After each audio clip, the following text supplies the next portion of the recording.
was led by UN Habitat, where I was, and then Integrated Water Resources Management Initiative with a consortium between UNEP and others who were leading that. And then the African Network of Basin Organizations had this, were dealing with transboundary water initiatives. Next, please.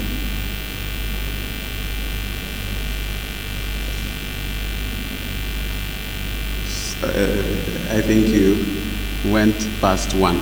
But in any case, as a consequence, AMCAO, which is a special technical unit of the African Union, has come out, led the African Union to come up with quite a number of commitments, declarations, and things. The question is, how have this regional level interactions at the very highest level fizzle down to the sub-regional and the national level? In the sub-regional levels, we have entities like ECOWAS, SADC, who are all in the business of trying to promote these elements.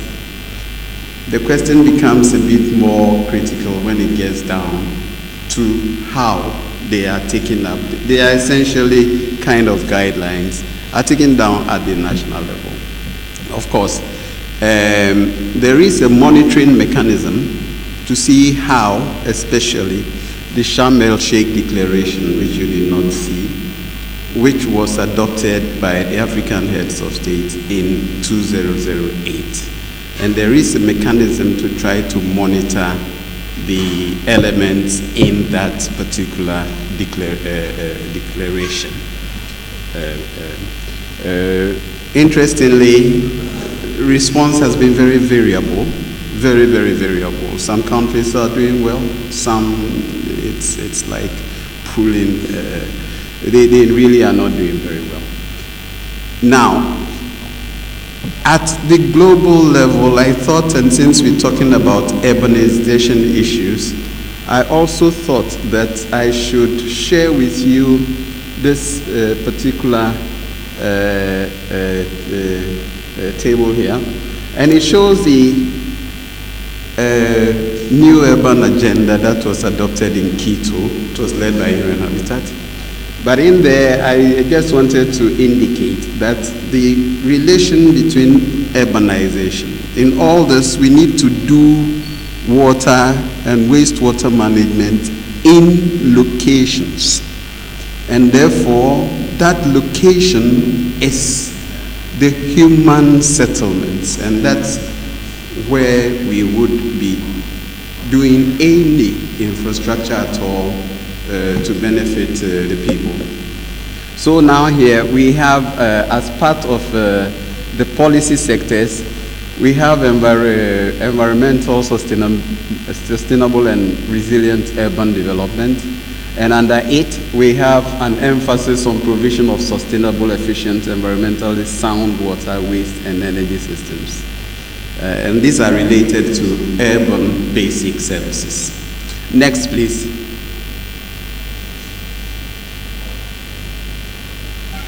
Okay. Oh, it's gone back. Okay. So now, I mean, if we're going to do this within the context of a human settlement, what are some of the challenges from a water perspective? We have the growth that's happening in urban areas. And this is the first point there is from the World Urban Prospect. So we have almost 90% of urban growth happening in Asia and Africa. So that tells us that there is a huge problem there. Of course, most of these problems would be in the small, not the large cities, because the main growth pools are in the small towns and medium and small towns. The resultant challenges in the context of Africa is the normal things: inadequate planning, competition for land, water resources, and pressure on municipalities for the development of basic infrastructure and services. And then there's a tendency, of course, towards rapid and non-controlled development of housing and associated infrastructure services. This is very obvious to all of us. Next, please.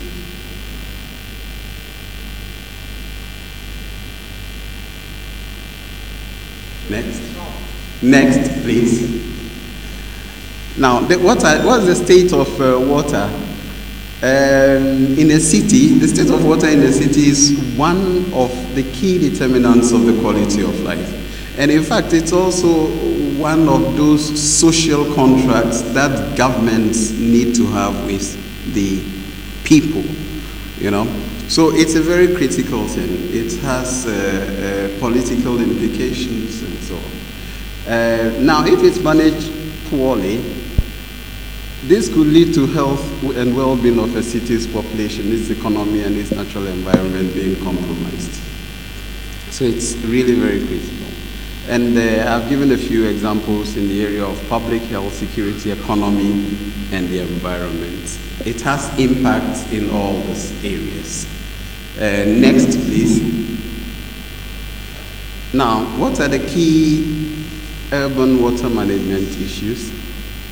The current management approaches may typically be associated with one, fragmentation. Institutions with single sectorial perspectives, not coordinating, doing their own thing, duplication. I mean, this is a very common phenomenon in everywhere, but in developing countries in particular. There are short-term solutions that are often the case.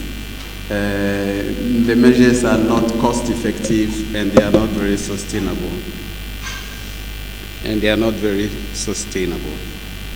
Then there's inflexibility, and this comes in with the issue of adapting to situations as they happen.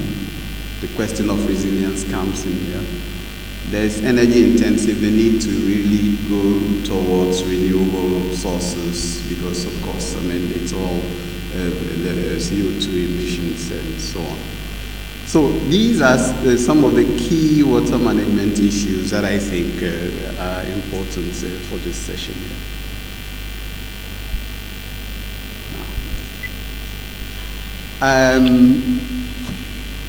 And that when you look at the water sector in general, it has links to all these areas: economic development, climate change, energy use, population growth, and emerging technologies, renewable energies, and so on, and public behavior and attitudes.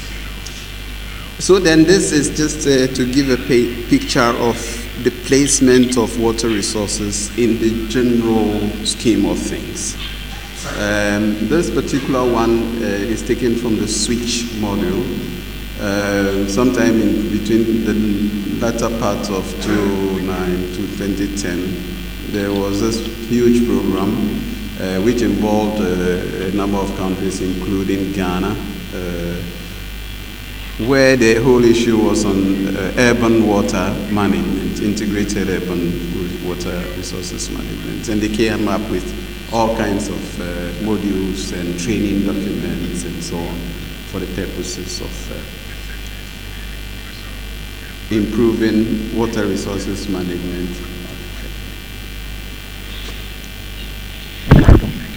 I wanted to now take you down to a typical situation that normally happens in this part of the world. We all are aware of the fact that, to local generation of revenue resources in our local governments and decentralized systems are really very low. And by extension, water and wastewater management having such a high social component normally would be dependent on some aid, some grant, or otherwise then it becomes a difficulty, because revenue generation is really a very big thing. So what I'm going to show here is a typical investor, somebody wanting to come in and invest, and the way they look at the situation. what I'm showing here is done by a very reputable multinational who wanted to invest in a number of African countries on water and wastewater. Now, the first thing they did was to take the Africa map. They selected a number of countries for which they tried to find out what are the risk levels and what are the reward levels. So you would see, for instance, that Ghana is lower risk and higher reward. Nigeria is higher risk and higher reward. Where's the yellow? There's no lower risk, lower reward in there. But then higher risk and lower reward is Cameroon. So then, out of this, they decided which of the countries they took. Now, this was done by Ernst & Young for them. And so, I mean, this was what they used as a basis to do their selection.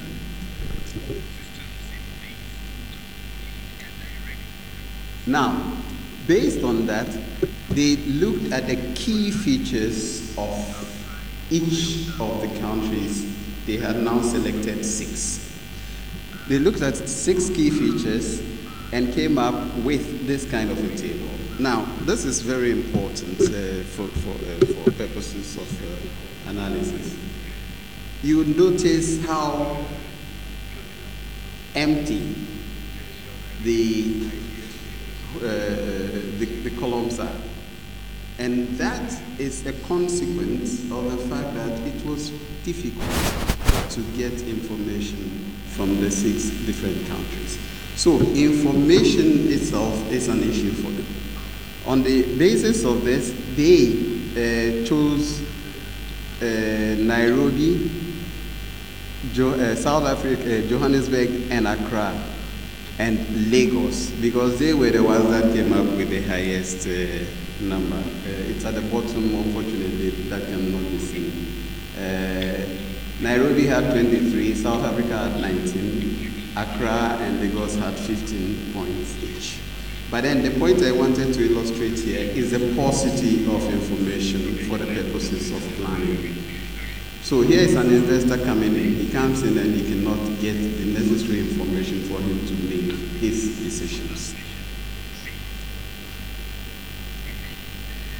Now, when we come down again to the African city, we have what we call the uncontrolled sprawl. I mean, it's all a sprawl. And the urbanization patterns reveal strong physical growth, moderate patchy densification within the inner city core, with the replacement of residential or commercial with uncontrolled low density, and growth expanding the boundaries to the urban areas.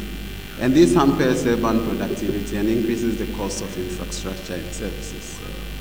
Land management also remains a key constraint in this, and there are several issues involved here. I've mentioned the question of property taxes and how it's not very well organized. Access to decent shelter, the rapid demand for land, lack of property rights, and then within cities, local district assemblies clearly have little authority and resources to undertake aid. What are the future water concerns then? The need for water is increasing, of course. It's logical because then the population is increasing. And there are further widening disparities between and inequalities, particularly with respect to the poor, and between demand and availability of safe drinking water and sanitation. If we do not acknowledge the urbanization water ecosystems nexus, we would have a situation where urban water quality will deteriorate and will destroy ecosystems, spread waterborne diseases to to not only communities but also to cities themselves. There are unique water supply and sanitation challenges to various cities, and these include dependence on ecosystem services that are outside city boundaries, growing reliance on groundwater supplies, the quality of which is often compromised by poor management of wastewater, limited participation of the private sector in complementing government and local authority efforts in water supply and little use of alternative water resources, including rainwater harvesting. Now, the ecosystems side of things is also very critical. We have ecosystem services such as provisioning of good fresh water, which are necessary basis for city growth. But urbanization strains the same water ecosystem. In addition to siltation, water bodies around some cities are polluted with high nutrient levels, mainly from peri-urban farming activities, as well as from domestic and industrial effluents. We have untreated sewage effluent as one of the most common types of pollution found around urban rivers and in groundwater sources. Dar es Salaam and Accra, for instance, discharge treated and untreated sewage into their water bodies, causing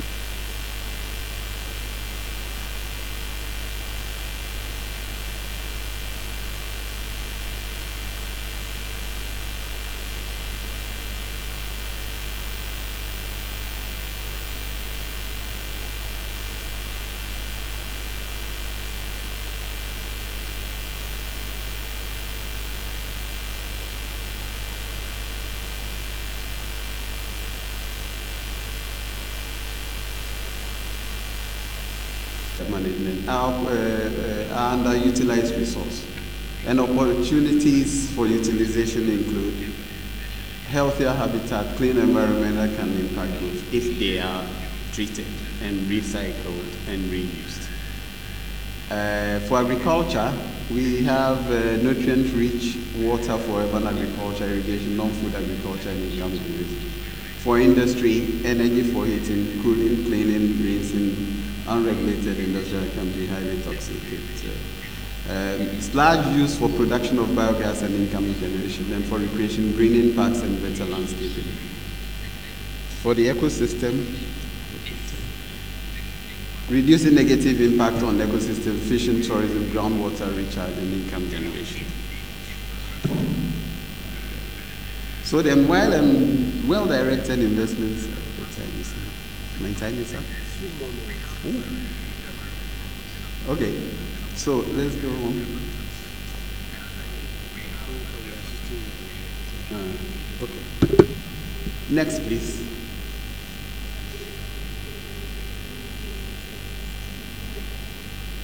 Okay. For wastewater, we have almost all the cities have very abysmal sewage wastewater treatment systems.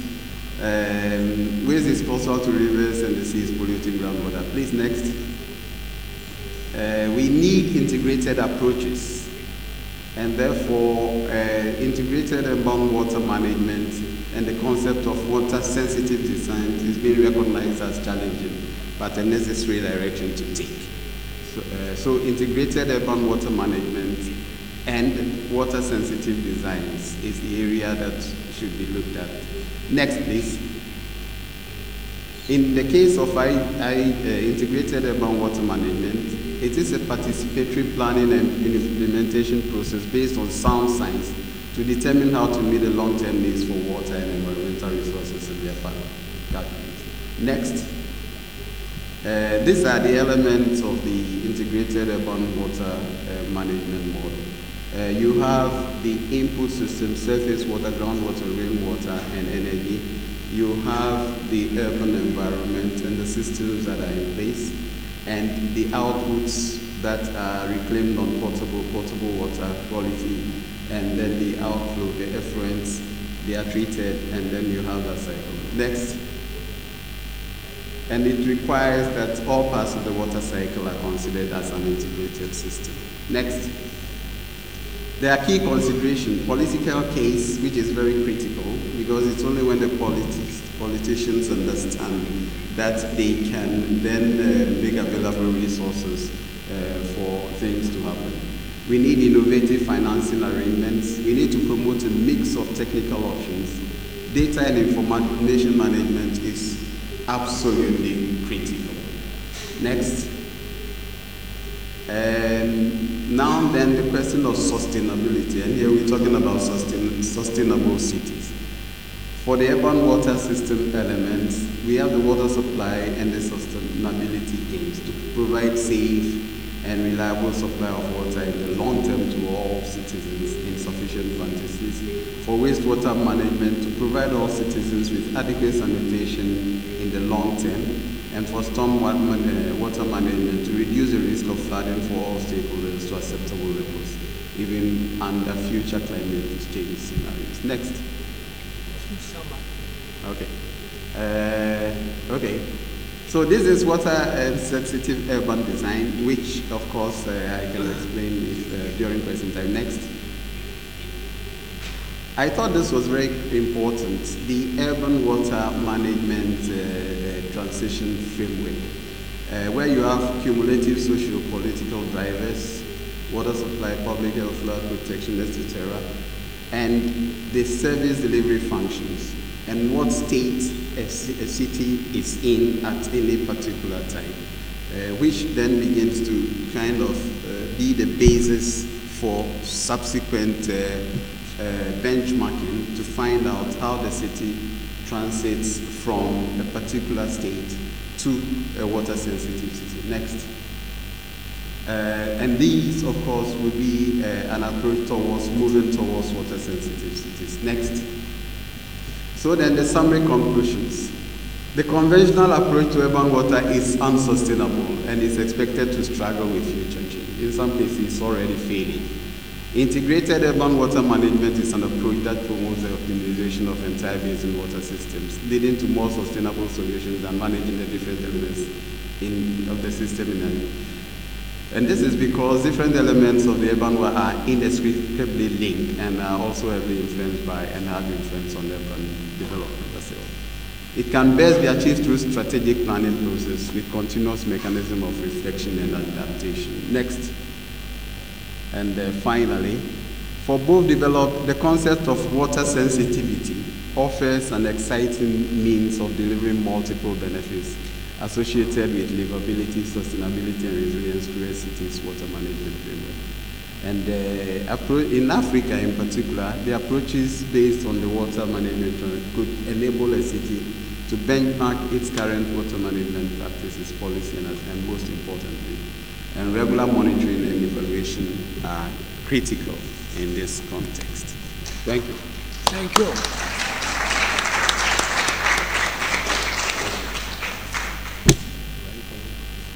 You can sit there, of course. All right, I think we continue our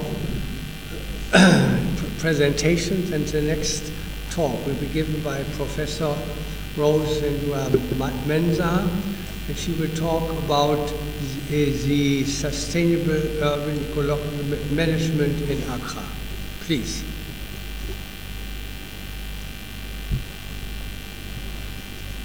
In order that I can see your presentation, I sit there, all right?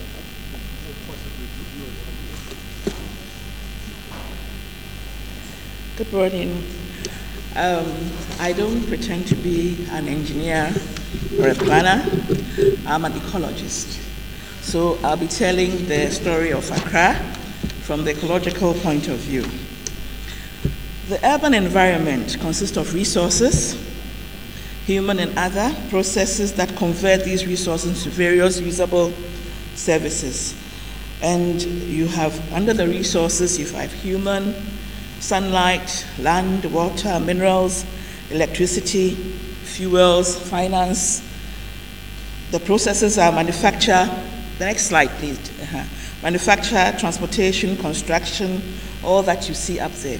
And all these have effects, positive or negative. The built environment has three dimensions. The natural environment, the urban environment has three dimensions. The natural environment, the built environment, and the socioeconomic environment. And there's a need to strike a balance between the natural and built environments and between ecological and economic objectives. The SDG 11 says that we should make cities and human settlements inclusive, safe, resilient, and sustainable. Accra is the capital of Ghana, and it's situated within, the next slide please, okay. Situated within the Greater Accra region. It is generally low-lying and has 8 drainage channels. May I have the slide please? They serve as channels for most of the city's stormwater. Unfortunately, the feeder streams and lagoons have all been heavily encroached. Accra has a population of about 3 million, and over the past decades, Accra has experienced the influx of economic migrants. In 1826, the first coastal settlements of Accra, east of the Korle Lagoon, was made up of the British James Fort, and you can see that the black, sorry, the black dot.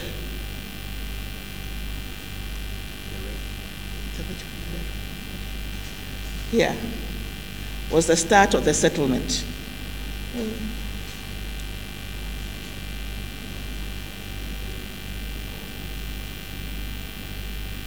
And then gradually it moved out. So the settlement was British Accra, Dutch Accra, and Danish Accra. And then they had Christian board. And in 1914, the Wager Reservoir was opened to serve Accra with pipe-borne water. 2 years later, in 1916, the city was supplied with electricity. From 1920, Accra became the administrative capital of Ghana, and it bustled. And by 1943, the built-up area of Accra was about 40 square miles. After the Second World War, a whole lot of settlements sprang up to the present situation. Now, what has happened is that during the 1980s, private organizations entered the marketplace and promoted home ownership. At the same time, land title registration became a problem, and many people did not follow the town planning regulations. And there has also not been effective monitoring and evaluation by government planners. Poor and low-income households who cannot afford to reside in residential settlements moved further out of Accra. And this pushed the boundaries of Accra further out. And they were polarized into settlement patterns which tended to be economically depressed, consisting of underclass of economically and socially excluded households. And so Accra faced rapid urbanization and expanded with modern infrastructure, whilst at the same time dealing with profound internal socioeconomic inequalities and socio-environmental and health problems. Some of the problems of rapid urbanization has been poor waste management, both domestic and industrial, inadequate water supply, high population density in some areas, especially where poor people live, buildings erected in waterways, and too many paved areas leading to flooding and degradation of wetlands and coastal resources. The effects of urbanization, poverty, and disaster risks are that the poor are the, next slide please, the poor are the ones badly hit by the deterioration of the physical environment around Accra. And as a result, there has been, apart from this or added to this, has been the migration, economic migration of migrants and also rural poor to Accra in search of greener pastures. And what has happened is that a lot of slum areas have been created in Accra, and with the work done by the Kwame Nkrumah University of Science and Technology recently, says that Accra has 265 slums in all, and 76 are informal settlements. And so with this comes a lot of attendant problems. Everybody wants, there's a huge demand for offices, shops, factories, roads, services such as potable water, electricity, and then sanitation facilities. But we haven't been able to keep up with it. I mean, there's been a huge problem with the waste management. Accra has become very congested. Within a period of 15 years, Accra has grown very rapidly with a population of about 5 million inhabitants and an annual growth rate of 4%, making it one of the fastest growing areas in Africa. And as I said, with poor waste management, you can see, I hesitate to use this, but you can see here that this is effluent being discharged directly into the sea. And this is a market area with waste around it. And this is a wetland area with waste. I'm sorry to show you these pictures, but that is the reality that we face now. Most domestic sewage is deposited directly on land or into open surface water. 2,800 metric tons of municipal solid waste is generated per day in Accra. Approximately 2,200 tons is collected, leaving a backlog of about 600 tons in open drains and water bodies, which results in flooding during the rainy season. Almost 97% of all public-owned and public-managed sewage fecal treatment plants are non-functional. Out of the 35 institutional treatment plants in the country, only 4 are operational. This implies that only 1% of the sewage generated in the country is treated. 23% of households practice open defecation. In terms of basic sanitation, it is reported that 54% of households use shared facilities, which is generally unhygienic, and 13% have access to unimproved toilets. The result of this situation has been the intense increase in diarrheal diseases due to contaminated water and problems with food, hygiene, and infections. Another big problem that we are facing is e-waste. E-waste, this is described as used electrical and electronic devices destined for reuse, resale, salvaging, recycling, or disposal. They are characterized into 3 groups. Those that are household appliances such as refrigerators, washing machines, IT equipment such as computers, monitors, laptops, and other equipment like television sets. A study by Oteng-Yeboah in 2012 indicates that there has been a flourishing export trade of used computers in the developed countries to developing countries such as Ghana. This had made possible because of lack enforcement of the regulations. And the disposal of e-waste is very problematic. And you see that these people are not having any protective clothing on. This is an area in Accra called Agbogbloshie. And then also another problem, the problem with this is that there's the presence of lead, mercury, arsenic, and cadmium beyond threshold quantities, which makes it extremely hazardous waste. Another problem we are facing with is plastics. According to the Accra Metropolitan Assembly, Accra generates 9,000 tons of waste daily, 315 tons of which are plastic. And you can see these are plastic bottles along the beach. And plastics are a big problem. They block the drains, they are found in soil, and they pose a danger to animals. Fishermen these days complain of now fishing plastic instead of fish when they go out to the sea. Plastics can be disposed by landfilling, incineration, recycling, or biodegradation, but each of these have their attendant problems. So Ghana may have to ban plastic bags someday and resort to paper. Rwanda has been able to do this. Flooding. The unplanned nature of these developments makes these areas susceptible to flooding.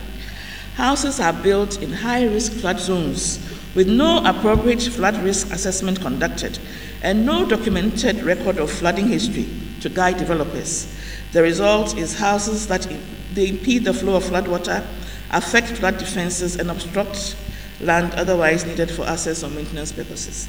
There was a project called the Community Resilience Through Early Warning. And in 2012, the report said that there was a strong link between poverty reduction and disaster risks. The history of Accra shows that slum communities are highly exposed to flooding events. And these, as I said, have been mainly created by economic migrants who find accommodation in the fringes of the city. So we build in waterways. This happened this year in June. There was a bad flood. So this is the road. It's a road, but now it's navigated by canoe. This is how bad it got. So what are the causes of flooding? As we all know, urbanization. The paved area has increased. Next slide, please. Flood hazard increases. Space is scarce and expensive, and people tend to build in vulnerable areas. There's poor enforcement of building regulations and bylaws. Sanitation and siltation are a problem. There are planning deficiencies, and I'm very happy to see Mr. Opoki here. Poor maintenance of the existing drainage system. How can we manage this? We have to design and construct new drains. There should be some micro storage in public areas and residences, and harvesting of rainwater could help. We should reduce pavement of public and private plots and spaces. We have to at least try and see if we need to widen our channels. And I told you that Accra, there was drainage into 8 drainage basins. Practically all the lagoons are silted up. We need to widen our channels and maybe build bios so that we can have some water retention. And we need to maintain our wetlands. Air pollution is a big problem in Accra. This is because there's been an increase in motorists. And they clock up more mileage into work as they move further out of the city. The environmental impacts of air pollution are immense. So we need to at least have dedicated bus lanes, encourage people to use public transport, encourage carpools. 8% of people in Accra use the motorcycle. I don't know if it's been legalized, but it's quite a big problem now, and it has become part of the urban transport. I'm not a planner or engineer, so I'll not give you rocket science. I'm just talking about basic things that we need to do to move the country forward. Water pollution is a big problem. I mean, the Odor River is polluted, the Kole is silted up, the Dinsu is polluted. We really need to sit up and look at the effects of the pollution, and pollution from industrial waste, pollution from domestic waste, pollution from e-waste. We have a problem. Land degradation is also one of the problems that we are facing. Apart from that, I think I take issue with our architects and our planners. Please, I'm showing you 3 different houses. This is the colonial Christian block castle. This is the bungalow type that used to be. This is what is springing up all over Accra. The windows that are used here are like the windows in this room. Practically every place you need air conditioning. And that means that you are drawing up on the scarce power that we have. And our architects are promoting this. And they think that, with all due respect, this and this means development. It doesn't. It doesn't. So I have a lot of issues. I mean, I think that we should have access to basic environmental infrastructure. For a city to be sustainable, there should be basic access to these things. And why we don't have this is that there's lack of affordable housing for the poor. Water supply is inadequate. Sanitation is not very good. Solid waste collection. We should look at all these things, our drainage, our water pollution. We should look at our subsidies and introduce something that will make the government organizations who are helping with this viable. We probably have to introduce the polluter pays principle. Next, please.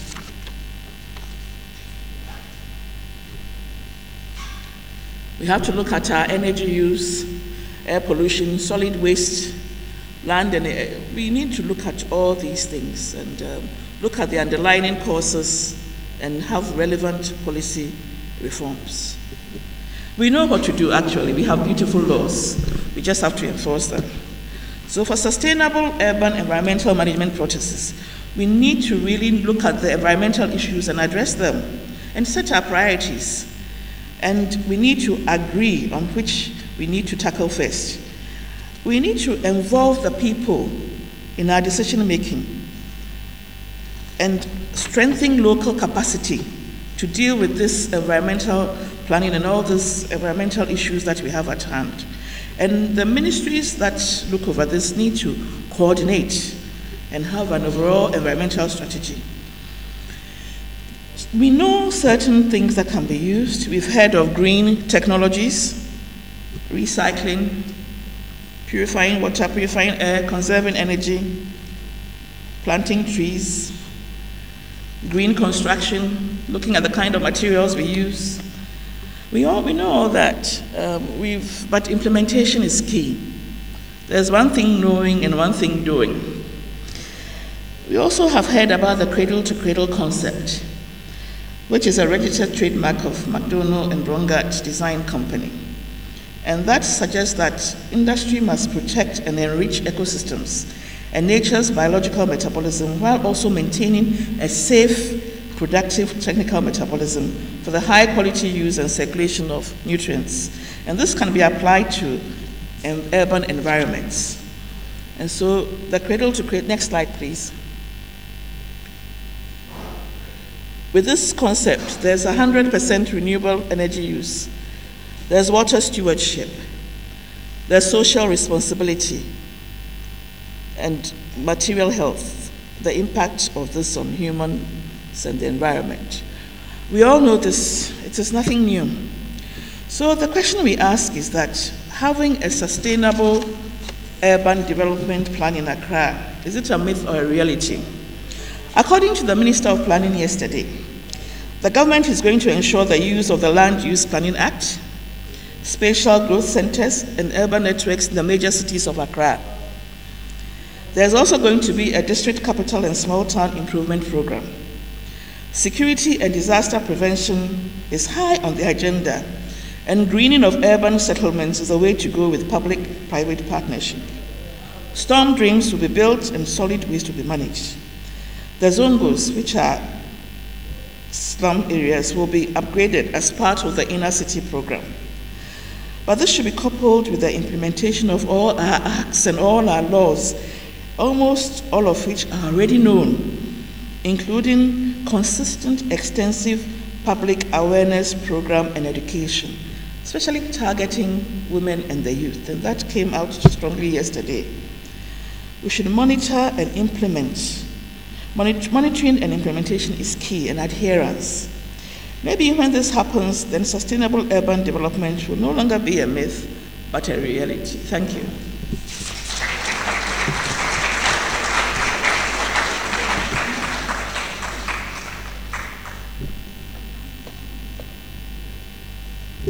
Thank you very much. First of all, for keeping in time. Fantastic, fantastic. Second, your slides would be well read. It's also wonderful. So there's time for a few questions. No, I don't say it. Maybe I should add the first one. With all the problems you have described, do you see an increase in transmissible diseases? Yes. By mosquitoes, for example, and with all these water problems. I think the next speaker will. I think that the next speaker will tackle that. Prof. Yeah, you'll tackle that.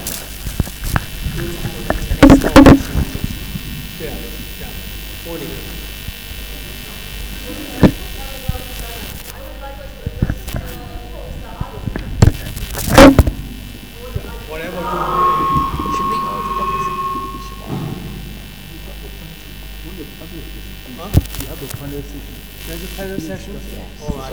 So I get advice to stop questions. I would have liked to. We have done a fantastic presentation. Okay, thank you.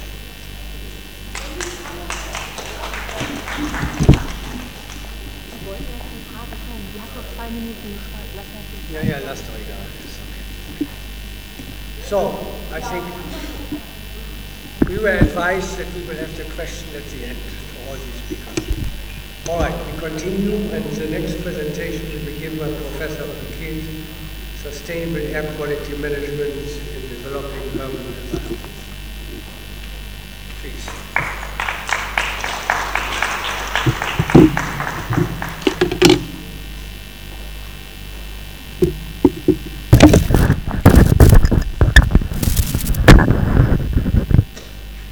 All right, so what I'll try to do today is discuss air quality management in developing urban environments.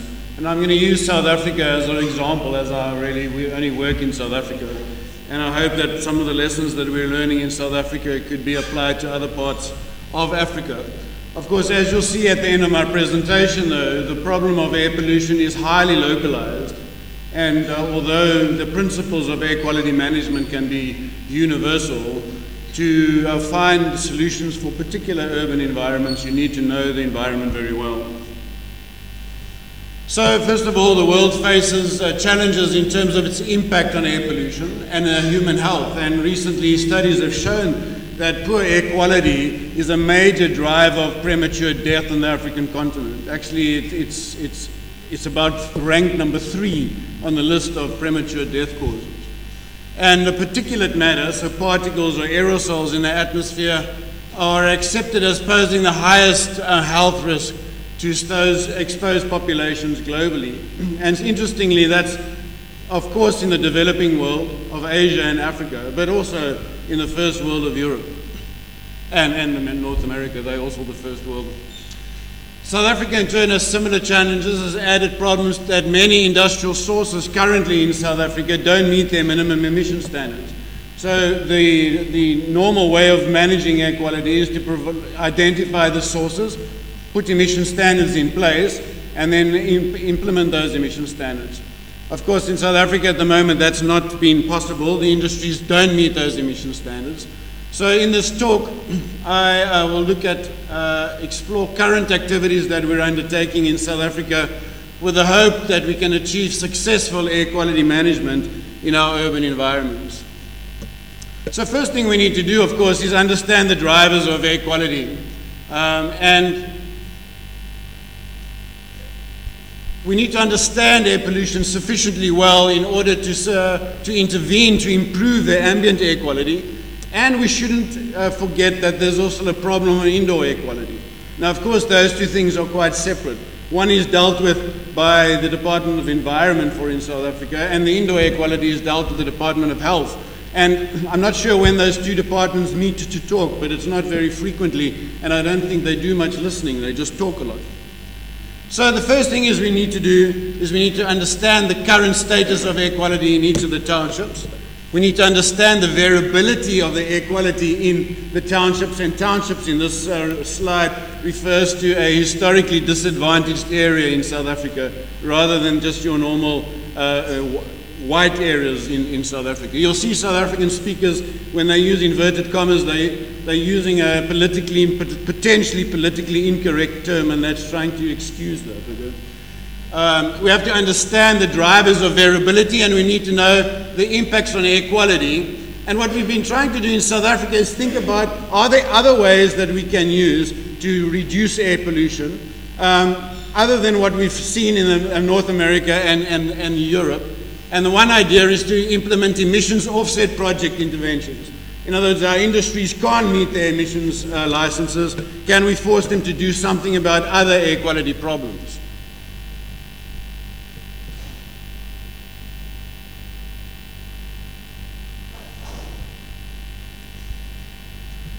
Right, so first let's quickly look at air quality. So on the graph you can see that this is concentrations of PM10, which is particulate matter smaller than 10 micron. The dashed lines are in monitoring stations where we have industrial sites, right? And the solid lines are monitoring stations where we have measuring inside the townships or in residential areas in South Africa. Now, you don't have to be a rocket scientist to see that the areas that are most impacted by PM, and really particulate matter is the most important pollutant at the moment in South Africa. I mean, that's not the same all over the world, but in South Africa that's true, and in many parts of the world that's true. You can see that the areas that we have the highest air pollution problem is actually in the residential areas, not where the big industries are. And there's reasons for that. Big industries have systems in place to reduce emissions, even though they don't meet their emission standards. So why do we consider offsets? So what is an offset? It's an intervention, for example, in a township to reduce emissions in townships where people breathe air pollution, rather than in the stacks with Eskom, which is very expensive. So, as expected, coal-fired power stations are by far the biggest polluters in South Africa. We have 13 or 14 big power stations, and I'll show you in a minute, they emit by far the most emission. However, their impact factor, the air that gets breathed by the population is only impacted about 5% by these big power stations. Now, let's not confuse this issue with global change studies, right? I'm not suggesting for 1 minute that we should not worry about power stations because of their carbon emissions. That's a different debate. Here I'm talking about primary emissions that have a health impact. Okay? So currently for Eskom, the power utility, to meet full compliance for its emissions standards will cost the South African economy around 210 billion rand, which is about 6% of the current GDP. And that will reduce concentrations of PM around the country on average by 2 to 5%. So, and I'll show you why that's not very much. So, is this cost economically justifiable in the South African environment to reduce concentrations by 2% by spending 210 billion rand? And are there more effective ways to improve air quality? And I hope we'll show you that there are. So here's a diagram which shows you what are the big polluters, and you can see that the electricity generation, and we're picking on them because they're the biggest polluter, they're also the most visible. They have stacks that are 300 meters tall, so you can see them from kilometers away, 50 kilometers away, you can see the power stations. But you can see that by an emission factor, they emit by far the most pollution. In fact, the power stations on South Africa emit more emissions than anywhere else on the continent. If we look at domestic fuel burning, now what is domestic fuel burning? Well, not everybody in South Africa has access as a primary source of energy to electricity.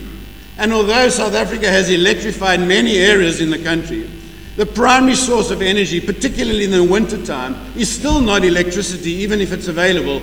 They use domestic solid fuel combustion. They either burn coal, they burn wood, or they burn cow dung. And of course, these emissions, although they're very small in terms of the total numbers, the impact factor on individuals is a factor of 1,000 higher than the impact factor from industrial sources. So should we be spending 210 billion rand on industrial sources when we actually need to resolve the problem within our urban environments where solid fuel combustion and other sources need to be addressed more quickly? Okay, the health benefits. So basically, if we look at what it costs at the moment, air pollution, it costs around 750 billion rand a year. By 2017, we're talking about 3.8 billion rand. So we've been doing research in communities all around South Africa. These are the sites around South Africa. These are the communities that we work in and the number of houses in which we've taken measurements. So we need to know the community. Let's look at 4 communities that we've worked in. That the mean household income in these communities are highly variable. So the lowest around 1,500 rand per month. The number of people using solid fuel combustion is also highly variable. So, I mean, in Meulen, it's around 45%. In Kwadela, it's around 70%. So immediately you can see that a one solution fits all townships in South Africa is not going to work. Of course, the big industries that are trying to do these interventions would like for us to say, here's a solution, go out and implement it wildly everywhere you can, and we'll resolve air quality. The reality of that is that that's not going to happen. So this is what ambient air quality looks like. Here's PM10, here's PM2.5. These are the average values, and you can see that on average, these are the ambient air quality standards. On average, we're above the ambient air quality standards for PM, and if we divide that by summertime, so in summertime the situation gets a bit better, people burn less, and of course the temperatures are high enough so they don't use as much energy. But if we go to the winter period, you can see that for both PM10 and PM2.5, the ambient air quality standards is exceeded in all townships everywhere in South Africa. So if we look at the diurnal concentrations, let's just see if we can identify patterns of peaks. And these are the summertime data, again, for the 4 sites that I've chosen in this talk.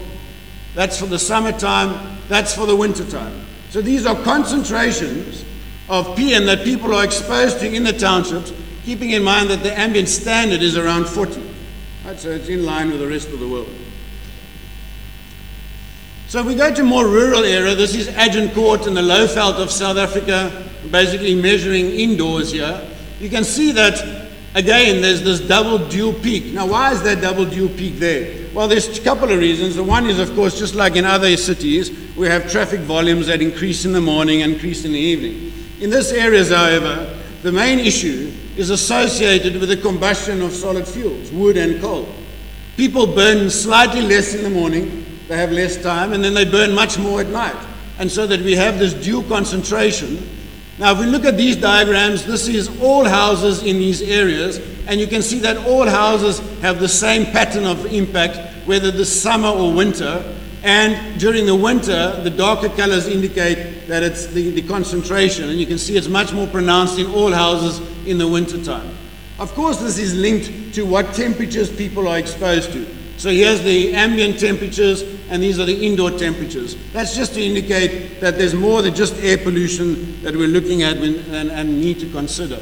Now, Jupiterton is a township close to where we live, and you can again see that this is a much more urban environment, but not a highly industrialized environment. And you can see again that in the summertime we have the dual peak, and in the wintertime it is much more severe. Now, the other thing you should notice is the variability in the data, right? So the lines indicate the mean value. This is PM concentrations in micrograms per cubic meter. And the other bars indicate the variability around that mean. And you can see that in all conditions, there's massive variability around the mean. And that, of course, is complex. That makes it much more difficult to manage, because from one place to another, you don't have the same problem, you don't have the same drivers of the air pollution that's been found. Now, if we move to the indoor environment, that's the ambient environment. That Accra indeed is a sprawling city, and the status which we aspire Accra to have as a sustainable city has to conform to certain requirements. There are certain features which Accra must have. And so our quest is to identify some of these, and I'm particularly referring to ecosystem health for human well-being, whether this can be demonstrated. Of course, my colleague Mamaa has already indicated that that is not the case. And therefore, we will only just look at what actually is expected in all of these global processes, particularly the Sustainable Development Goals issue and other global processes. So, Mr. Chair,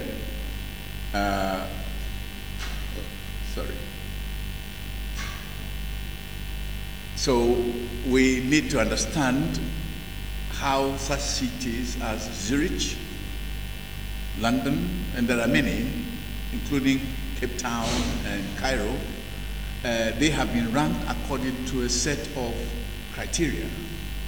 And we think that if we fully understand how these criteria are established, then we could, in the Ghanaian cities, generate growth around the three pillars of sustainable development, which in this case are referring to people, planet, and profit, in order to promote peace and prosperity within our country.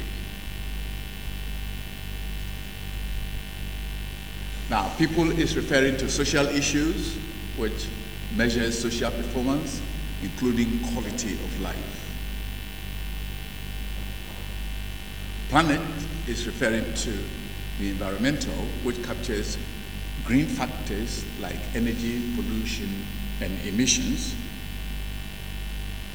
And profit is referring to economic, and it assesses business environment and economic health. So if we have to interrogate Accra on the basis of these three, where are we going to find Accra in terms of ranking? Now, this actually is showing a Venn diagram which is based on these people, planet, and profit. And as you can see, the first country that is shown here is Zurich. And of course, this is based on a number of features that have been collected over the years which is indicating that when it comes to issue of people taking care, making sure people's health are in good order, making sure that environmental situations are okay, and making sure that indeed the city runs on a profit and therefore is able to manage itself, then of course you are in business. Now, yesterday we heard the speech from the Minister of Planning, in which he had referred to this UN Development Goals, Sustainable Development Goals 11. I'm not going to go through it, but all that it is indicating is that we ensure access for all to adequate, safe, and affordable housing and basic services. But this is only just a target. The main goal is specifically describe the goal as making cities and human settlements inclusive, safe, resilient, and sustainable. I mean, these are words that have extensive meaning if we were to just dissect the meanings around them. And there are a number of targets which have to be reached by 2030. The question is, are we, as a city, taking good care to ensure that this particular development goals 11 and its targets are reached by that time? What sort of steps are we taking? The other is another UN process, which is a Convention on Biological Diversity, which has the aim to ensure that what actually creates life, what makes life, should be taken good care of. In other words, we should conserve, we should sustainably use, and make sure that profit that come out of the use of this is available for everybody. And therefore, there's a benefit coming out of the use of biological resources. Now, this particular convention situates itself at the level of the people, in the sense that it recognizes that where biodiversity is where the people are, particularly in the rural areas. And if there is this drift of rural areas towards the urban, and then the cities are sprawling and taking over croplands, what effect will it be, particularly on human health? So the question that I posed is whether the city of Accra, the city of Kumasi, the city of Sekendita are familiar with the decisions that have been made at this convention. Yesterday, we heard about ICLE, and in fact, ICLE is some kind of an agglomeration to bring local government issues to the point where there will be an agreement on what to do. It's an inclusive kind of system. The question is our city or our cities or are our cities familiar with this ICLE? Yesterday we heard about it, so I'm not going to go through it again. But the important thing that I want to establish here is there are 5 pathways which ICLE has provided, which all members that subscribe to it have to abide by. In other words, there's equitable and people-oriented development, low-emission development, circular development, which is referring to production and consumption purpose, nature-based development, which is to protect and enhance biodiversity and ecosystems, and then resilient development, which is to articulate, prevent, and absorb and recover from shocks and stresses, for example, those natural disasters that take place in cities. Then there's the Convention to Combat Desertification, and this is basically interested in land. Now, let's listen to what they have said. According to this convention, 66% of the world's population will be living in cities by 2050. Now, this is going to have dramatic impact on the environment and will increase pressure on limited land resources. Future net mine expansion is likely to result in the loss of some of our more productive croplands. And in fact, in the realty, that is in the housing agencies, they are expanding their activities to cover all the outskirts of the cities. For Accra, for example, the places that we used to get tomatoes, onions, and so on are now under concrete. Then there's so the question that I have asked is, Accra City aware of this? In other words, the footprint of cities extends far beyond their boundaries due to the demand for food and water, as well as transport and energy infrastructure. So that is that. And just a few minutes ago, our colleague who spoke earlier had talked about the UN Habitat, that's Habitat for Humanity. And Habitat has also provided an indication, that is their Agenda 3, there's a warning that the growth of cities should not be a random thing, but rather a well-planned process that ensures equal opportunities and decent housing for all inhabitants. Of course, this was decided in Quito in 2016. The question is, was Ghana there? And if the information that is being presented here, has it trickled down to the cities to understand what Habitat is talking about?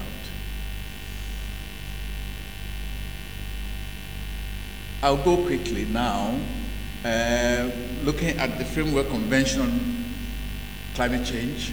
In fact, that has been a focus of most governments now. Every government is sitting up because they talk about climate and climate and climate, forgetting that if we are able to take care of our biodiversity, if we are able to take care of the land, climate will come, yes, but we will be so resilient to the point that we'll be able to overcome any difficulties from climate hazards. So the Paris Agreement, and I'm sure all of us are familiar, it recognizes the role of non-party stakeholders. And the non-party stakeholders is important here because this is including cities. Cities are not supposed to be a party. It is governments that make a party of the convention. So they have a role, and it invites them when addressing climate change to, among others, scale up their efforts, build resilience,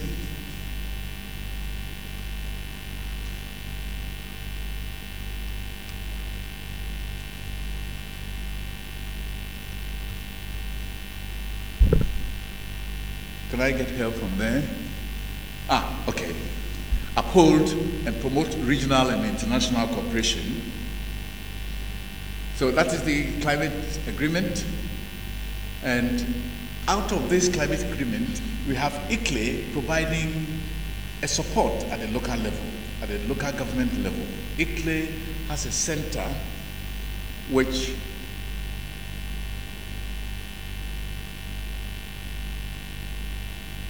is interested in the carbon climate registry. And the role that ICLE is playing is so vital, which if our cities, Ghana, would just avail themselves of the information that is there without reinventing anything, just listening to them, because it's experiences that have been shared there. Our situation may be the same as somewhere else, and therefore solutions that have been provided, we can just utilize those solutions for our benefit. So the question that I have asked there is, does Accra City know about ICLE?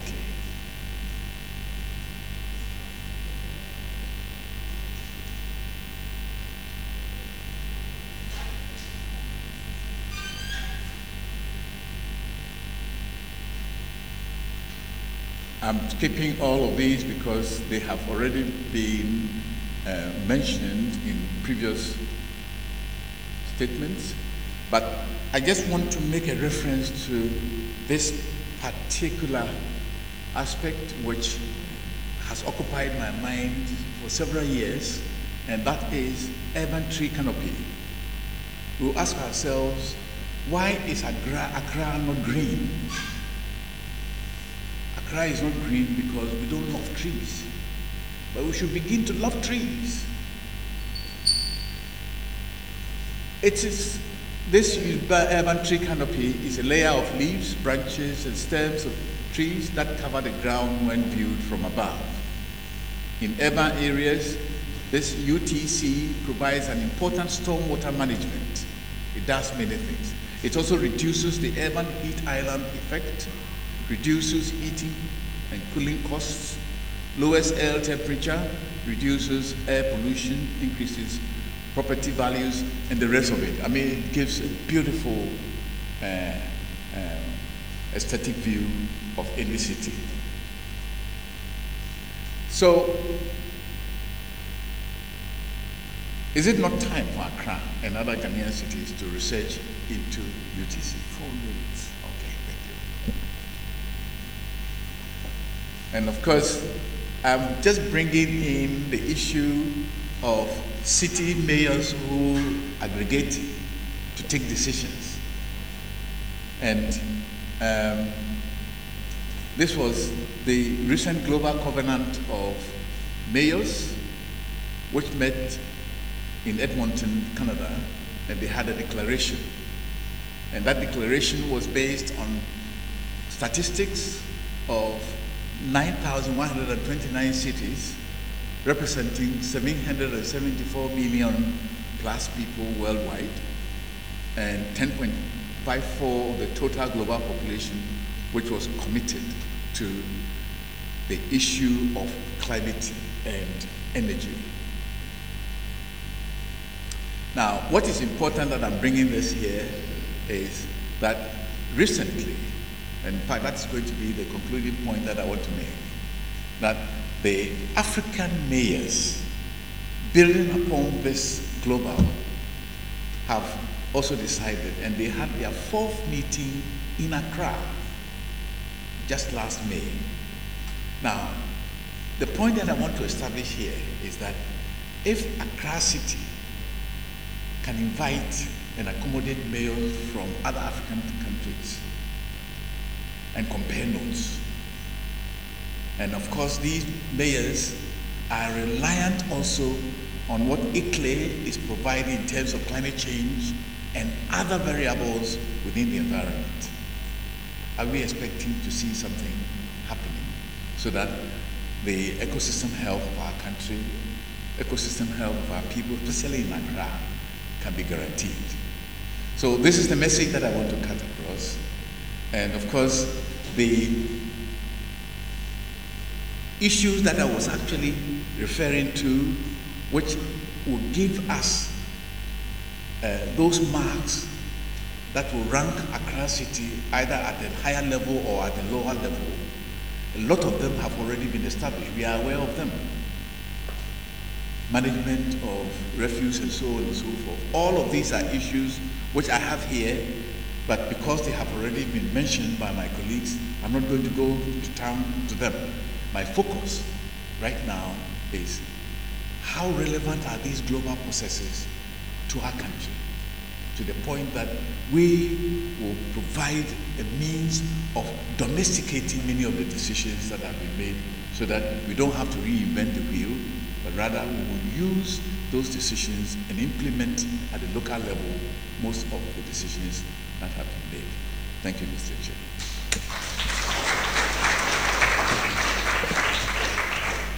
Thank you very much. I think we have finished the first part of our morning session, and I'm turning over to the next chairperson, Opu. And as I was told, all questions we have, we can then address to the panel speakers, and I would like the presenters of the morning session to come up and sit here together with the chairperson.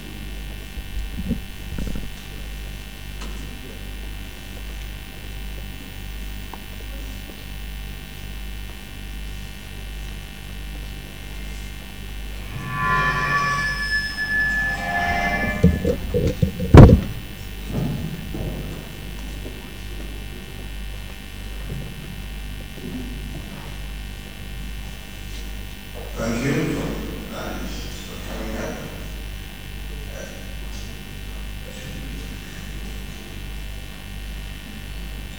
I would like to introduce myself. I am Alfred, the President of GAAS Institute of Arts. I'm moderating this session for the next 30 minutes. I will keep the time. We have one person who should have presented a paper that was late in submission or something. Dr. Sheila Simi, forget me if I don't pronounce properly. We have permission to speak for some 5 minutes, and then again to go for questions.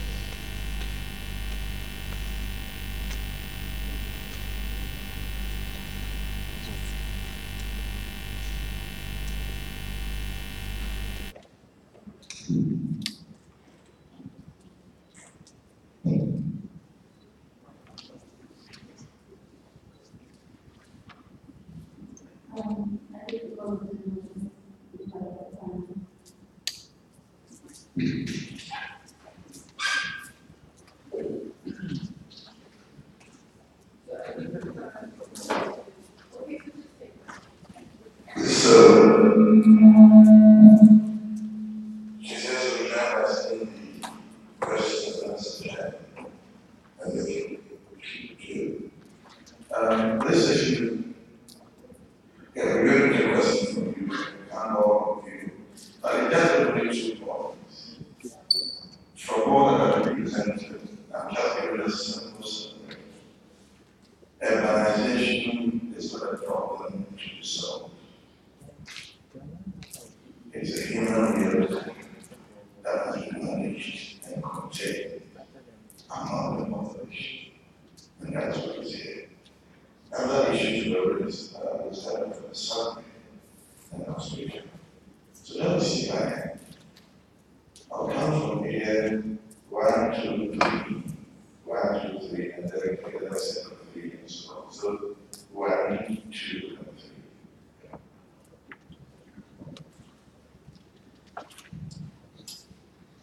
Thank you, Mr. Chairman. My name is Adom, a fellow of the Academy, and the Prime Vice Chancellor of the Institute of Arts.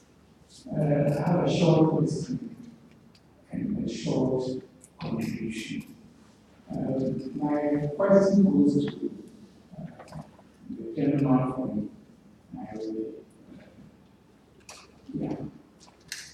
Most water supplies to urban cities in Africa come from rivers and streams that emanate from rural areas. To what extent do you manage for urban water supply management cities take into consideration what actually happens upstream in those rural areas? Now my comment. I think that most of the problems of environmental pollution in our cities can be attributed to attitudinal problems as well as mentality issues. And unless we tackle it, no amount of engineering things that we will do will solve these problems. Please let me tell a story. Rather funny story, but it illustrates the point that I want to make. There was this Catholic priest who is supposed to have gone to the beach to go and do a ceremony prayer. Then he saw a group of people lying out at the beach doing their morning ablutions there. So he got alarmed. He went over to them and said, "What you're doing at the beach here, it's not good for the environment." So one day the man just got quiet and said, "May the Lord be with you, Father." And the father responded, "And with your spirit." And he said, "Father, where do you live?" He said, "Oh, I live at the private Mirage place called it. Where do you do your morning ablutions?" He said, "Oh, I have a water closet, and every morning I go there and do whatever I need to clean myself before I have breakfast." okay, where does the waste, which is what I think, that it goes into the sewage system? Now what happens? Well, a truck comes and sucks the sewage system. And when they dispose of it, oh, there's a place called Abidjan near the Accra beach where they go and dispose of it. Said, oh, Father, that's true. So you wake up in the morning, you have spent money to build this water closet. Then you use treated water to dispose of it, and then a truck buys fuel, comes to suck it, and goes to dispose it into the sea. I come here in the morning, and I do my own thing at the seashore, and the sea comes to take it away. Which of us? It's at no cost to me. It's at no cost to government. You are spending a lot of money to dispose of the same thing. Which of us is contributing positively to the economy of the land? And it's how we change the mindset of such a person. So when we are thinking about the scientific and environmental issue, let's think about the mentality of the people who think we are affecting.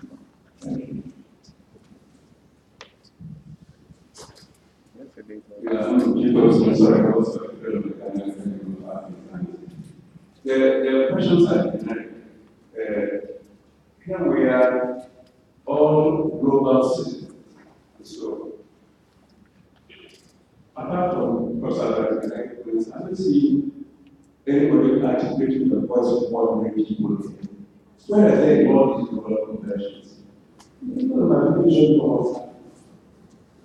All these are Accra-based consultants and so on. So what is the work who really matters?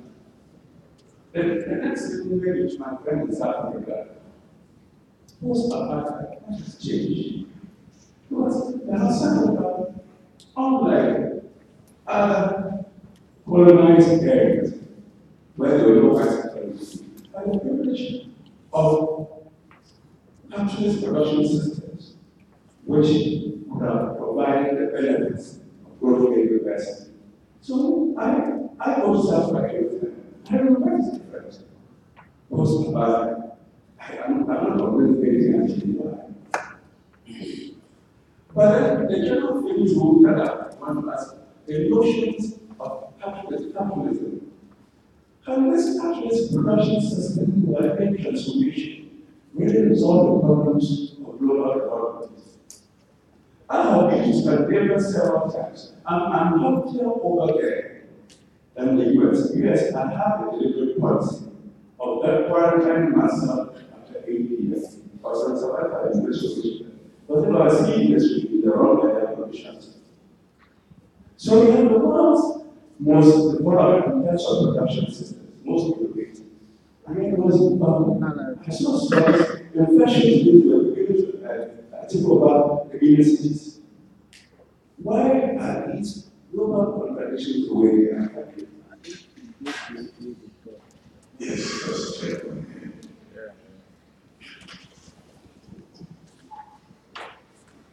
Thank you very much. My name is Joseph from Zambia. I'm a member of the South Academy of Sciences.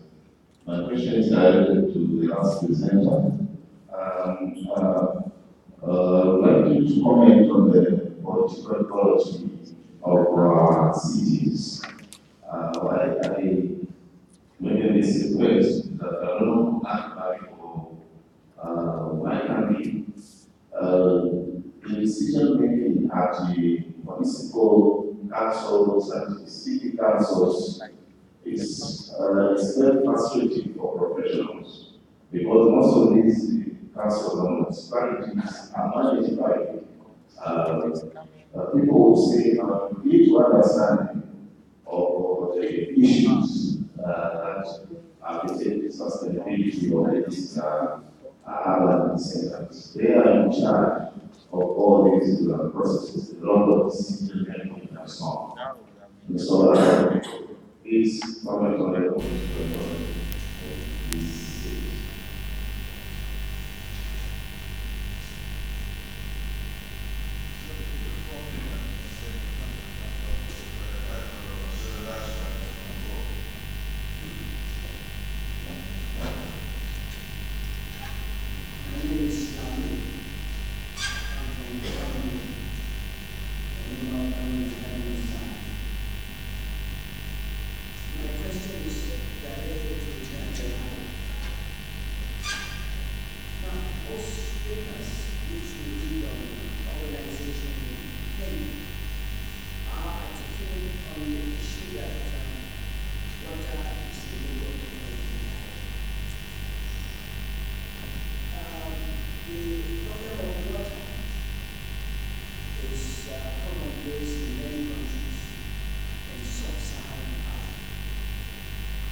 preoccupations are twofold. One, that in sub-Saharan Africa, we have... I give you the response. No, I don't have to. In sub-Saharan Africa, we have high fertility rates and high rates of rural urban migration.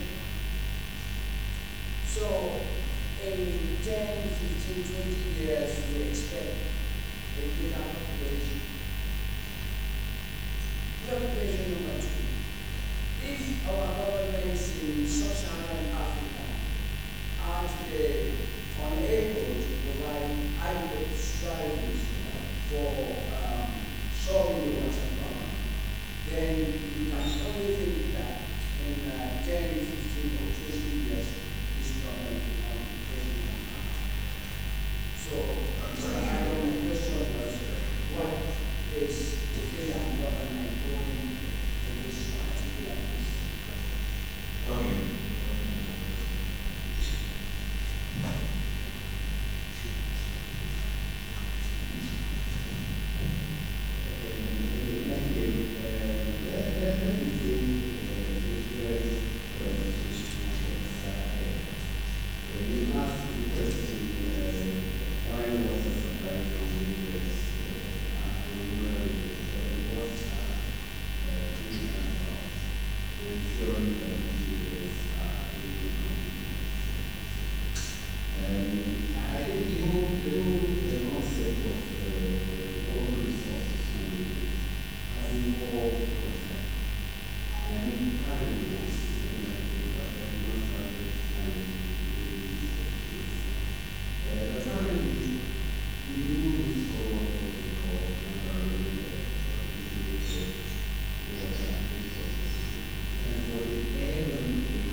question is how implementation is at the core of the lack of implementation is always the issue of the adequacy of resources. And so then we get into that cycle once again, where we get the resources, when we can, you see. So then at the core of it is that in the case of Ghana, for instance, we have what we call the resources committee that's set up what we call the river-based ports. And they try to manage with the own resources the catchments of the systems. So then water can be taken from if it can be used. The question is that we need to really enhance the processes of management, even the language structures. On the issue of, and I think we're going to this on the issue of Kenya and Nairobi. Yeah, Nairobi has also quite an elaborate system. There's not good time, but I could give you the structure of the Nairobi governance system of the water, and it is certainly that good one. And you could. Okay. So I think maybe this gives me an opportunity to talk from a Kenyan perspective because I'm Kenyan. But I just want to add to what you said, and just to answer the question I was going to ask you, what the government is doing in response to the water situation. And perhaps I would like to take it from one perspective and say that as much as we read from the papers that the water situation in Nairobi is terrible, but it's been a lot of improvements. I remember when I was growing up, water was an issue, but right now, I'm talking about the fact that water improvement in the city of Nairobi has improved. I mean, water provision in the city of Nairobi has improved. And to add on to what he said, there's been a lot of decentralization. We had Professor speaking yesterday about governance and about decentralization in the country, right from the national level to the county level. There's been a lot of decentralization in the issue of water management. So water management has been decentralized from the national government to the county government, and you have national bodies. As it is about water resource management, you have a body that is responsible for that, the water, integrated water resource management and the water resource management body. And then that gets down into the county level, to the local level, and even down to the very local person. So for me, for instance, who are a very local person, I can tell you for a fact that over the last couple of years, we've seen a lot of improvement, even to the very low-income people who now have access to water. Probably the problem is not just provision, but the problem is how do we manage. For instance, if you have water being supplied to the communities, then the problem is we experience probably broken pipes, which then leads to water shortages. But the country or the county is doing a lot of effort in providing services. So the question of what challenge most of what is on which that's why I think that of course there's some things we have an outstanding program of things that are challenges that and of course doesn't mean that there's still any problems. But it also doesn't mean that there's be critical of what hasn't been done and what's still not and I think that's important.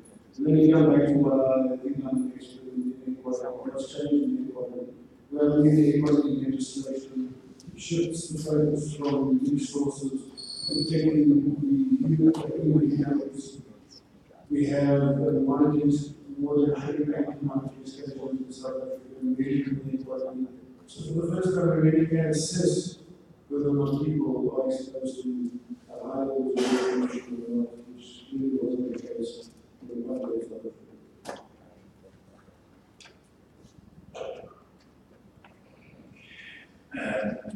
Really, in the most democratic societies, you have representation. And so, the question about the municipal representation, I think that one is based on sometimes in some places the most vocal people. They get selected to be in the management of local authority. But what is important is they must be in a position to share knowledge, share information. And if structures are in place within the governance system where opportunities are made for representatives to share whatever information that they have with the other representatives and also with the constituents that put them into the assembly. I think that take away that difficulty where information is not available to the people because of social information. Now, as to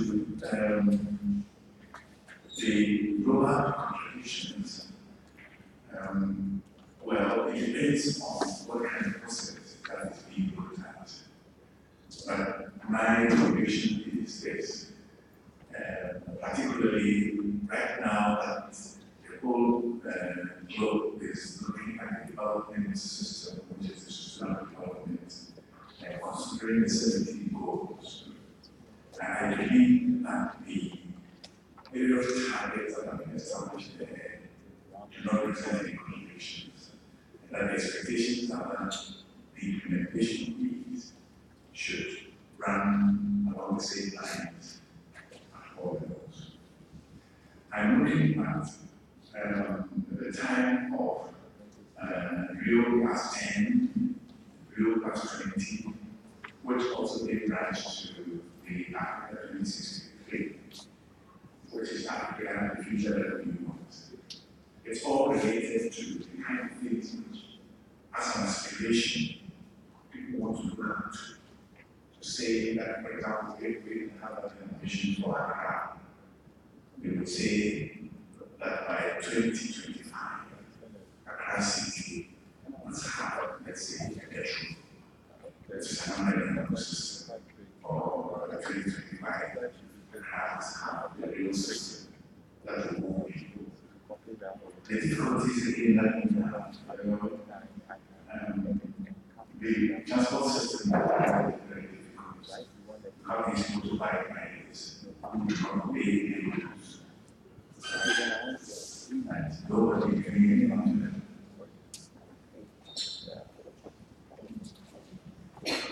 Yeah, so let's start with I have 1, 2, 3, 4, and then I'll count 3, 4. The rest will be the last batch. Raise your question, very frustrated. My name is from Nigeria.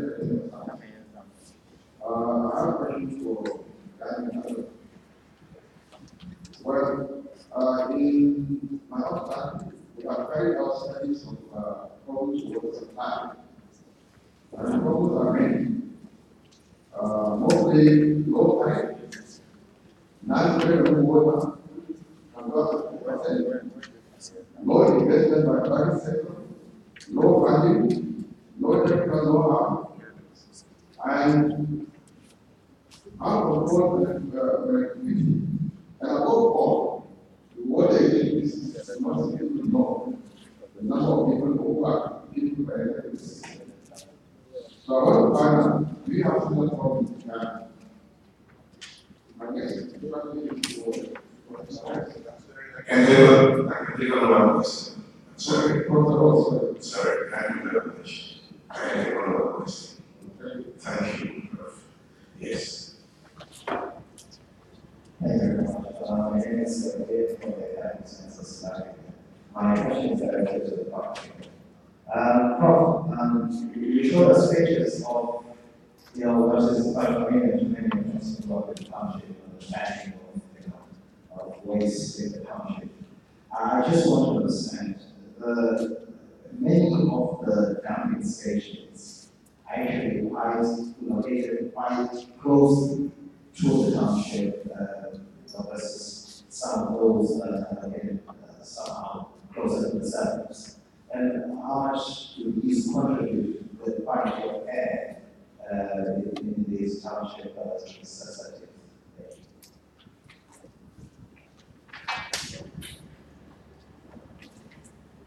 Thank you.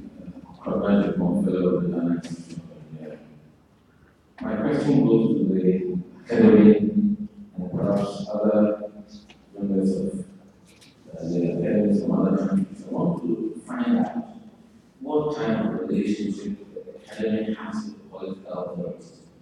We're talking about sustainable African in Ghana, and the mayor of Accra is here, the mayor of Kumasi, the mayor of Tamale is here, not even the heads of the West departments, the city architect, the city planners, they are all here. And so if at the height of the level we cannot come to the clouds together here, then as part of the final community, it has to be publicly communicated. The lack of seriousness, either you fail to invite them, or you invite them and they didn't correspond. So that is the question I wanted to answer. I agree. Thank you. I'm going to get a similar points. Another thing for the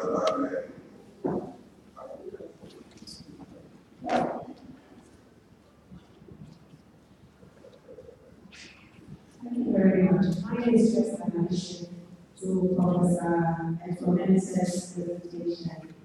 The good news is that dumping of the liquid waste into the community is a thing of the past now.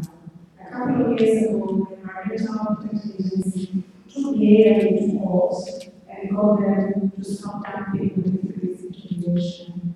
There is now a treatment facility across the road known as the Adom treatment plant, which is actually treating the waste. Okay, I see it's not a question, then we'll take it to the question again, and then we'll answer that. Yeah, Good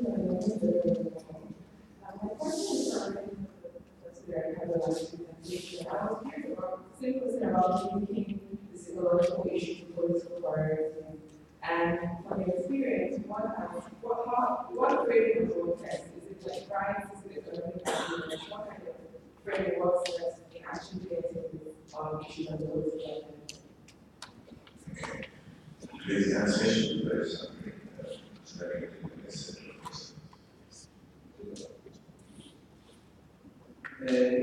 Yes, my view of the issues you mentioned are very common in our and was also narratives.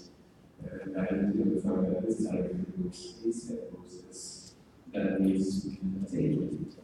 And at the end of the day, what it comes out of this from the regulations may not necessarily be what the utilities that unaccounted for it's the consequence of operations and maintenance, and the utilities are responsible for ensuring that they monitor. But again, so yes, there are similar problems all around Africa. Even if your country is you are sound, the person is to improve the management of the private activities.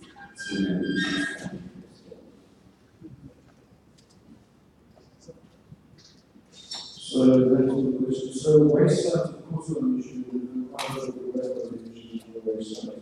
The difference between a waste side and the industrial process, which you can get in the solutions for another waste sites where they're used. The problem with townships with waste inside the township is that it's actually a simple problem to solve. You just got to get the waste driven away. Of course, it doesn't happen. We need to resolve the governance issues associated with the cleaning of the waste so that we can decide where it's manual and industrial process. Of course, in South Africa, not all waste sites are managed like that, but that's an industrial process problem that should be solved at the waste site. I'd like to say that I happened to be a member of the organizing committee, and you reached out to all the people that you mentioned. Was I probably able to provide you to approach to that? Well, he's sitting there. Yes, to add to that, and that is the answer without being to the last question, asking whether politicians get to know or how politicians get to know the state.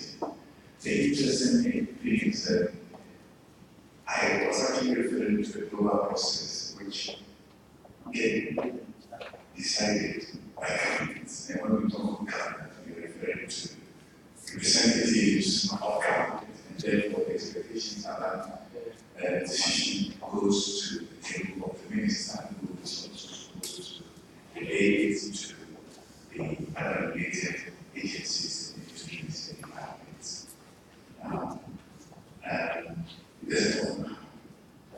There's always some interest somewhere, and the interest would be, as I indicated, most African countries' interests are more on climate change. And the reason is because there's more money in climate change. There is no money, there's no money in other necessities. So that is one of the reasons why it needs to be look at taking numbers, because there doesn't appear to have a market loose of money. That is again the problem, because we want to understand that the cheap that way is going ahead.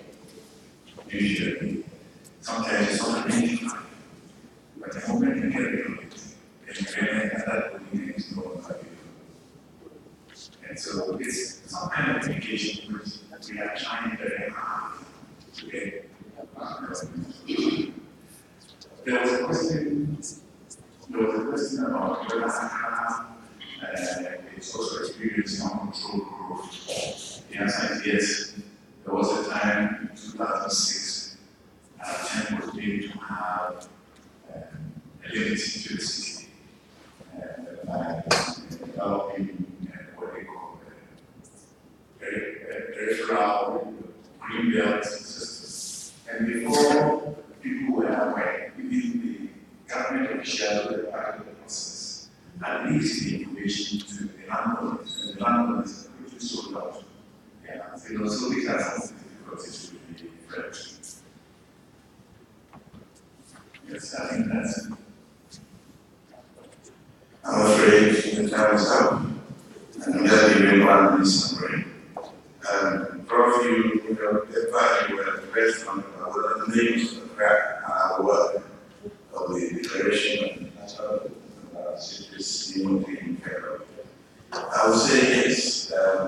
About 6 years ago, the mayor of the crack asked the Country Planning Department, as we call them, to count all the number of properties in public ways.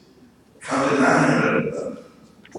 And give all of them freedoms to come and show they are permits for the construction. None of them came. That was a core one. He started breaking every development in the public way so that flood can be reduced. The first 300 houses were, they took the matter to court. And the whole Ghana stood up and said, "Oh, don't do that. You must temper human face." Boko stopped, and the court placed an injunction. So the remaining 600 remain where they were.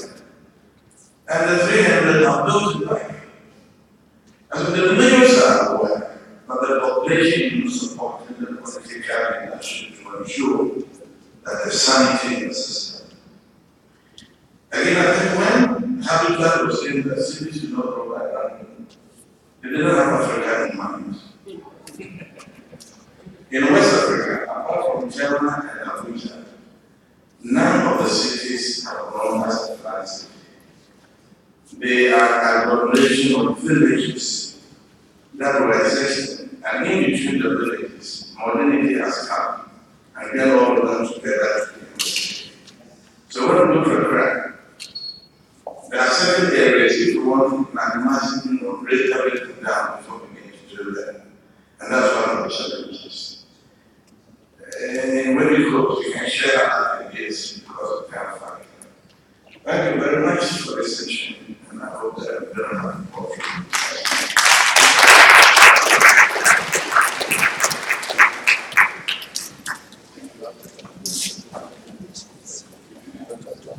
Thank you, when we come to the end of the session, we want to retain the time for the and for the graduates. So we'll come back 5 We'll take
I keep changing here.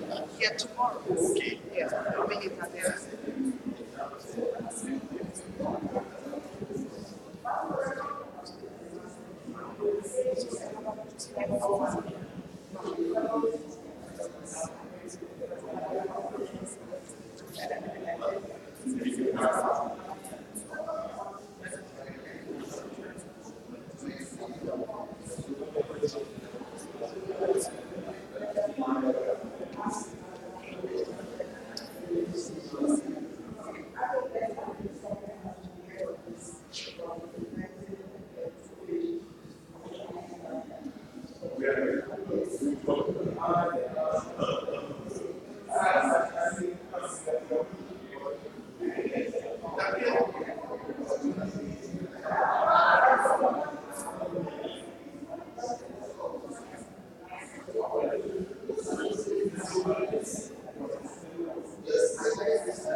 Good for you. Oh, I'm going to check on the sound. So you are going to check on the sound. Yeah, I have to pull it out. When it's connected, nothing comes out of the speakers. That's why I pulled it out. Ah, you pulled it out. Yes. So that's why